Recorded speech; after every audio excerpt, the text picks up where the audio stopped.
Welcome everybody to a brand new episode of Geeks4Comics In Review. Hi there everybody, I'm your host JPOOL, and on today's show we are back at Jesse James Comics. Yes, along with Pokemon apparently. Oh look, it's a Dragonite. Oh. And I do not know what that is. Yes, I haven't been keeping up with Pokemon, so sue me. We're first generation. I stopped at like 300 and something. So, we're not talking about Pokemon today. We are talking about comic books. And the two comic books we are reviewing are from the big two, Marvel and DC. Mm-hmm. So, let's see. So, for Marvel, we're reviewing Deadpool number 28. This is the issue right after the wedding between Deadpool and Shikla. So, that's going to be fun. And we're also reviewing... Oh, you're doing that. Okay. Ooh. We're also reviewing Justice League United number 1. Now, this is a continuation from last month where we did Justice League United number 0. Because 0 is a number. Well, of course. Exactly. So, we are going to talk first about Deadpool number 1. Or not Deadpool number 1. Deadpool number 28. And of course, like I said, this is a continuation from the wedding issue.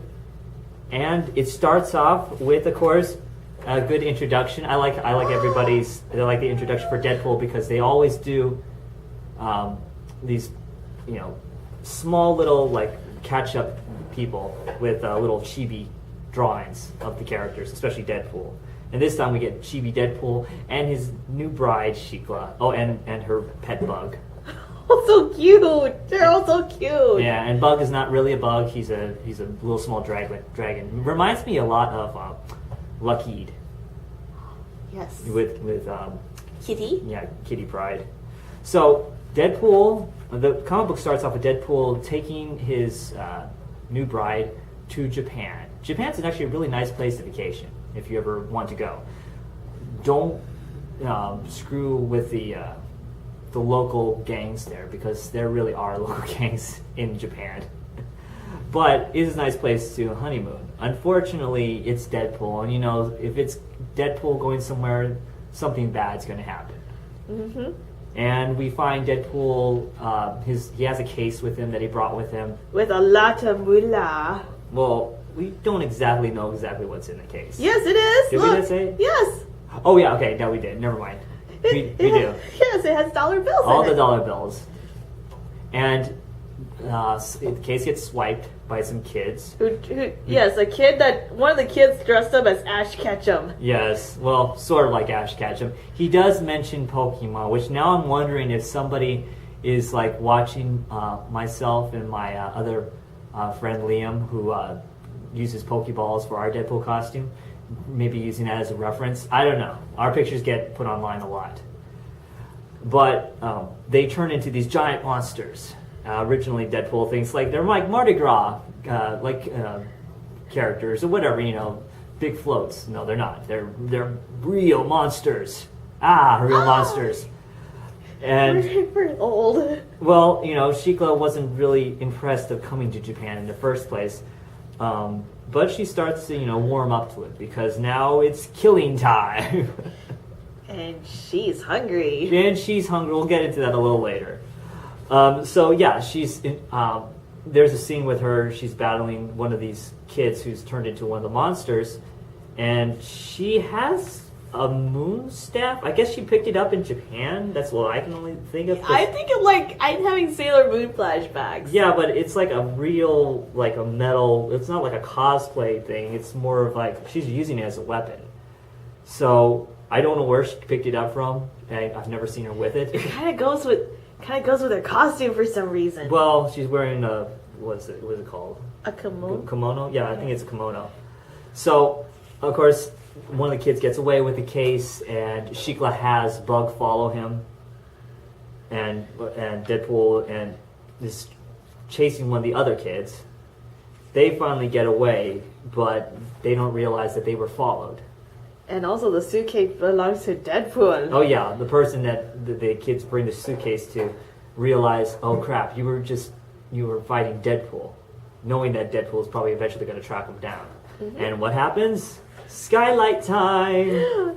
I like how he says, "Put down the demonic Pokemon cards and give me back my case." And also in this there's a scene before it said, "Make way, people of Japan! I'm here to kill Pikachu." Yeah. Oh, Deadpool. So the guy that has the case now gets it taken from him by apparently some corrupt police officers, and Deadpool goes and hunts them down. And then he got in trouble with the Hand and also the Yakuza. And apparently the Crazy 88, because he and Shikla went through the wrong door and found themselves amongst a bunch of dead Crazy 88s because Uma Thurman killed them all. Or Beatrice, if you've ever seen Kill Bill. Literally, it's her. They don't show her face because I think they would actually get sued because of copyright. All we know is that she's wearing yellow and she has blonde hair. And she has swords in her hand. And he's like, good luck with your revenge. And then mentioned an ad for Ace of Shield. Yeah. And then he mentions Tarantino. Hey, that's the Tarantino villain that stole my briefcase. It's hilarious. I mean, because like the scene right before is you see this blonde woman, but there's blood all over the room, and there's Japanese guys in suits all over, chopped up all over the place. It's really funny if you understand the reference. I thought it was like they're in a wrong comic book, and we'll probably see that in the future. Yeah, it's like the wrong movie. Like, wait a minute. Okay, just because it's Japan doesn't. So, of course, they run into other characters. They run into Sunfire because, he's in Japan. He's not happy that Deadpool's there. And eventually Shikla gets so pissed off, she's getting really tired of all of this, that she gets really, really hungry. And let's just say that the person she chomps down on, well, he's not coming back anytime soon. Maybe his foot. Nom, nom, nom, nom. So yeah, they when that happens, they pretty much all give up. They're like, "Fuck this, we're done fighting. We thought we saw everything or have seen everything, but this is just the last straw," and pretty much give up. So the whole comic book in general, the dialogue is hilarious. They make so many fourth wall references, breaking the fourth wall. Of course, because it's Deadpool, and because it's Brian Posehn and was it Gary Dugan? Gary Dugan. And just, I love the art. It's all fun. It's like pops into your It's different than the last issue. At the beginning, he's not wearing his suit. He has a suit underneath his regular suit. He's wearing a red suit. I think you could get a red suit like that. That'd be cool. But it's a good. The book is good all around. Funny, action-packed. I actually want to go back and reread it because I might have missed some things because I had to speed read for the review. But before we get into ratings, what did you think? I like it. It's full of laughs. I like the art. I like to thank the colorist, Scott Kolbish. Both the artist and the colorist. Scott Kolbish, the artist, and Val Staples, the colorist, because without them, we wouldn't have this like eye-catching color and drawings that we see up in the page after page. Yeah, exactly. And I like it. It's like it's fun. It's all I can say. It's just fun. Exactly. I mean, it's with Deadpool comic books, you don't really have to keep up with the whole the books before. You can almost get into a Deadpool comic book and it will catch you up at the beginning. Unlike a lot of comic books where you have to kind of guess what happened, or you had to have read previous comic books. I like how they catch you up as going, okay, this is what happened before, so you understand what's going on in this comic book. A lot of comic books should actually do that, because there's a lot of times people just want to pick up a comic book and they're like, oh, I'm gonna have to go all the way back to the series before this, before they rebooted it, because it leaks into this new series. When they turn it to number one again. because I don't understand the references they're talking about in this comic book or the characters. And that's really important when you're trying to pick up a comic book for the first time, because if you don't understand the characters and who they are, or where the storyline is going in the first place, it's not going to be a fun read for you. And I like how Deadpool comic books help you along with that, help new readers along, and it's something fun for the average reader that collects Deadpool comic books in the first place. So I want to get your rating, and then I'll give mine. 4 out of 5 samurai swords. I actually give this 5 out of 5. Really? Yes, I love it. I love it. You know, it was fun. It had almost everything you want in a Deadpool comic book in general. Good dialogue, funny references. I love the art. Brian Posehn and Gary Dugan do it again. They're incredible writers. Scott Kolbish, awesome art, and Val Staples, incredible color. It pops out. The color pops out at you. There's so many different colorful scenes in here. I love how the atmosphere changes sometimes. From purple to bright red. And the cover, it looks very anime-ish. Yeah, it does too. Well, because where they are, Japan, it makes a lot of sense. I thought you're so cute. Exactly. All right, so the cover artist was Gurihiru. I think it's Gurihiru. Wait, sounds very Japanese. Where did you? Right, cover artist Gurihiru. Oh my goodness! I love this person. He does those awesome things. Yes. So I give this 5 out of 5, and definitely pick it up. It is $3.99 at your local comic book store. Gurihiru is known for the artist who did the comic book called Captain America: The Fighting Avenger, which is it's like Captain America, but in the style of a cute little manga, without being all black and white. It's because it's all color. Whew. Okay. Exactly. Okay. So our next comic book, we are doing number 1 of Justice League United from the New 52 DC Comics. All right. So we did number 0 last month, and this month we're doing number 1, and we're leaving off where we left off with. What's his name? Hawkman. Yeah, I was gonna say Hawkgirl. Hawkman. I deal with more of Hawkgirl than Hawkman. I watch a lot of Justice League Unlimited. All right, so Hawkman is in prison, and one of the people, I guess, one of the guards is Lobo, and he's trying to escape prison with the rest of the prisoners. Yes, the non-biker guy. The non-biker. I mean, he's a little skinnier. He's still strong. He still has that look from the original Lobo.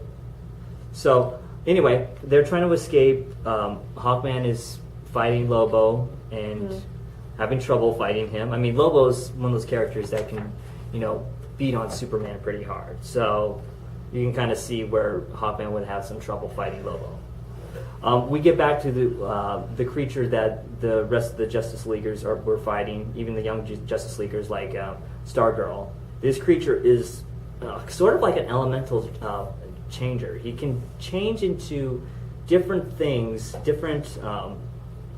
like rock, even hair, and it comes very strong. It's a very strong character. Not even a Martian Manhunter can use his mind to try to mind meld with it. He actually gets trapped inside of it.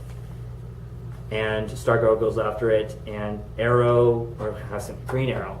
Sorry, I'm stuck on the television show.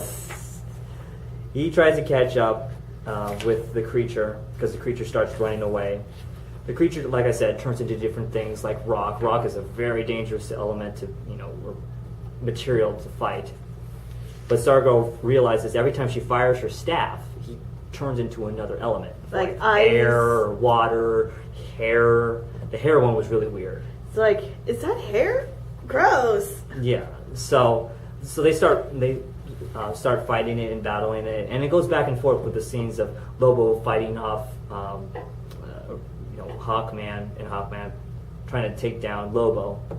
We're not going to spoil exactly what happens at the end. Mm-hmm. We'll just say that it's a somewhat epic fight between them, and on the other side of things, it's another epic fight between Stargirl and let's see, Martian Manhunter and this giant creature Elemental. who may be dead or not dead. You'll have to read it. We're not going to spoil it for you. Mm-hmm.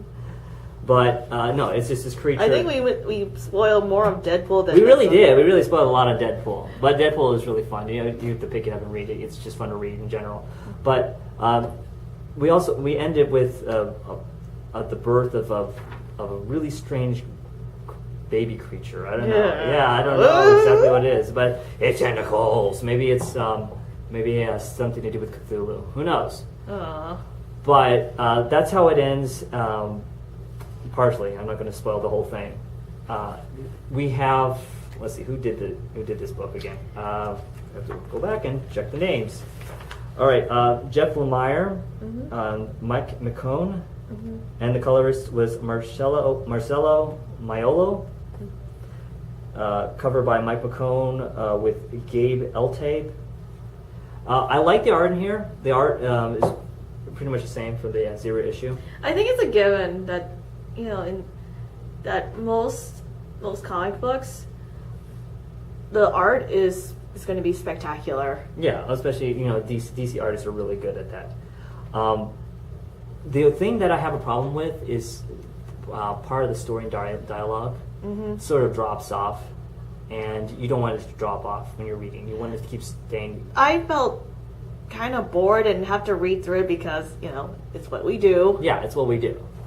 I hate to say this, but this isn't exactly a book I would put in my box and pick up. Now, somebody that's a big DC fan might. Okay, I'm more in the Marvel area.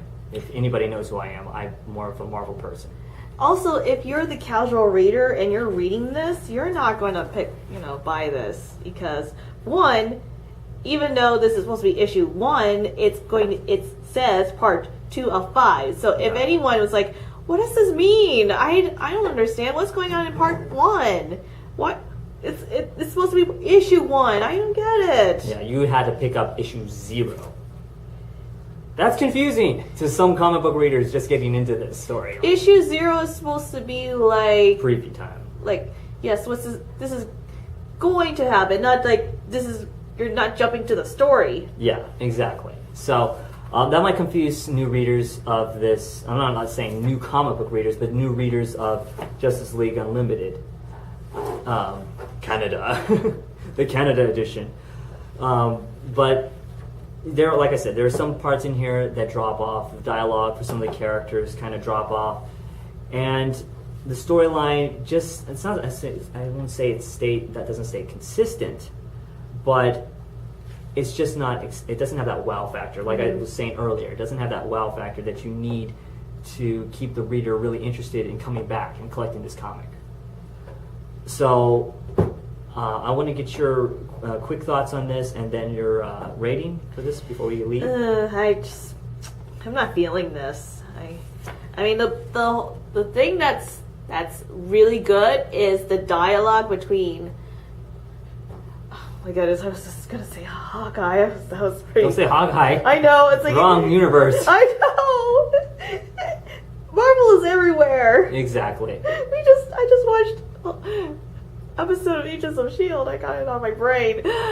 Green Arrow and Animal Man. That is. I like that dialogue between those two. The Green Arrow and Animal Man was probably one of the best dialogue in there because it was funny, it was witty, and especially when he's talking about a rabbit. Really, a rabbit? Yes, Animal Man trying to be a rabbit, and Green Arrow, facing the fact that he can't fly. Exactly. Originally I was going to do 2 out of 5, but thanks to Green Arrow and Animal Man, I would just bump it up to 3 out of 5. Hair monsters. Exactly. I give it 3 out of 5 creatures giving Stargirl wood. You'll understand reading the comic book. Some people are like, what the hell does that mean? Like, read the comic book if you want to understand. Don't worry, it doesn't have like a crying game ending. Well, that would be disturbing. All right, so this comic book is $3.99 at your local comic book store. Like I said, if you're a DC collector, it might be something you're interested in. If you're a casual reader, you might want to pass on this. So pick this up if you want to, or just read it at the store. And maybe if you're interested in this series, pick it up. But I give it, like I said, 3 out of 5. All right, well, thank you for watching our new episode of Geeks4Comics in Review here at Jesse James Comics. I'm your host, JPOOL, and this is Sandra Lee. And thank you for watching. Please go to our website at circuit42.com. We also have a Facebook at facebook.com/circuit42. We also have a Twitter. And remember, everybody, keep riding the circuit here at Circuit 42 and enjoy your chimichanga. Hashtag Circuit 42.